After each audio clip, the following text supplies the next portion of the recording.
Hello, xin chào các bạn đã quay trở lại với review 5 phút. Ở cuối tập trước, sau khi Liên minh mở ra một cuộc họp bàn đã quyết định sẽ cùng ma tộc cử ra một số thiếu niên ưu tú tiến vào Mộng Huyễn Thiên Đường. Rất nhanh, hiệp định đã được thông qua. Vài ngày sau, không khí bên ngoài trấn Nam Quan vô cùng nghiêm trọng, có thể nói trong thành đều phái ra quân tinh nhuệ. Kỵ sĩ đoàn Kỵ sĩ Thánh Điện, sa ma đoàn cấp cao cùng với mấy trăm cường giả Lục Đại Thánh Điện, tất cả đều đứng bên ngoài trấn Nam Quan.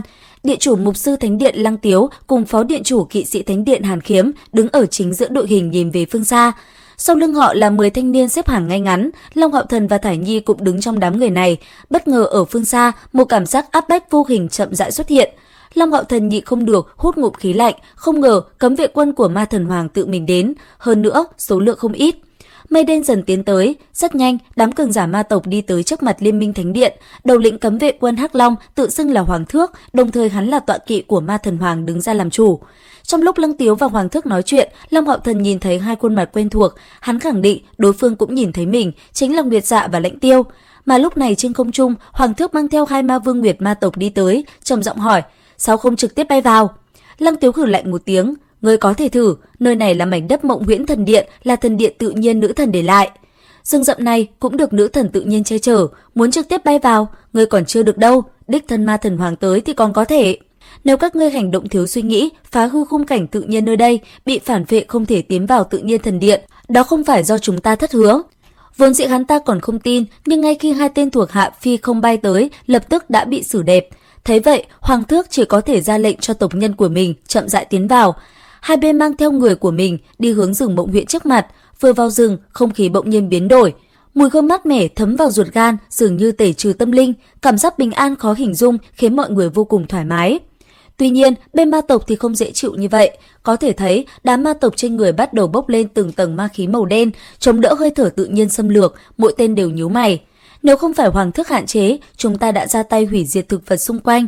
Thời gian rất nhanh trôi qua, lúc này mọi người đã xuất hiện ở trước một hồ nước trong vắt. Nồng đậm hơi thở thủy nguyên tố cùng với hơi thở sinh mệnh càng thêm nồng từ từ khuếch tán ra ngoài. Hoàng Thước thấy vậy nghi hoặc hỏi: "Mộng Huyễn Thần Điện ở chỗ nào?" Lăng Tiếu nói: "Trong hồ nước. Tuy nhiên, bao giờ cánh cửa thần điện mở ra thì còn phải đợi." Không còn cách nào khác, hai bên chỉ có thể chia ra hai hướng ngồi đợi mà thôi. Lúc này, Long Hạo Thần để ý một thanh niên ngồi trước mặt Nguyệt Dạ và Lãnh Tiêu. Dường như y cũng là người dẫn đầu đám ma tộc chuẩn bị tiến vào Mộng Huyễn Thần Điện. Ánh mắt Long Hạo Thần thực tự nhiên bị đối phương hấp dẫn, trong phần bình tĩnh đó, hắn lại cảm thấy uy hiếp mãnh liệt. Thanh niên kia dường như cảm giác ra ánh mắt của Long Hạo Thần, chậm rãi quay đầu, khi mắt hai người va chạm, Long Hạo Thần thấy là hư vô, mà người kia thấy thì là trong suốt. Nhưng khiến bọn họ ngoài ý muốn là, lần đầu tiên đối mặt, họ không hề sinh ra địch ý với đối phương, dường như họ trời sinh đã không phải kẻ thù của nhau.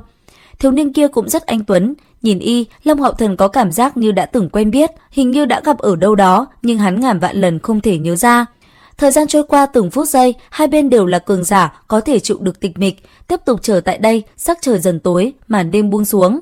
Mãi cho đến khi bầu trời bắt đầu xuất hiện vạch trắng, Mộng Huyễn Thần Điện trong ánh bình minh bất ngờ từ hồ nước dâng lên, dần dần đỉnh cung điện màu xanh biếc chui ra khỏi mặt nước. Lăng Tiếu liếc Hoàng Thước thống lĩnh cấm vệ quân Hắc Long một cái, trầm giọng nói: "Có thể tiến vào được rồi, ở bên trong dựa vào cơ duyên mỗi người."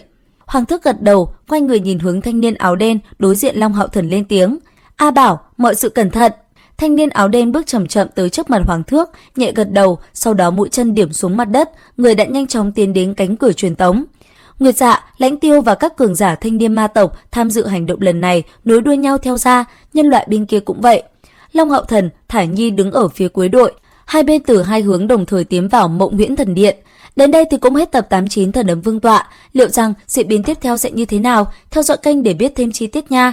Bây giờ thì xin chào và hẹn gặp lại các bạn.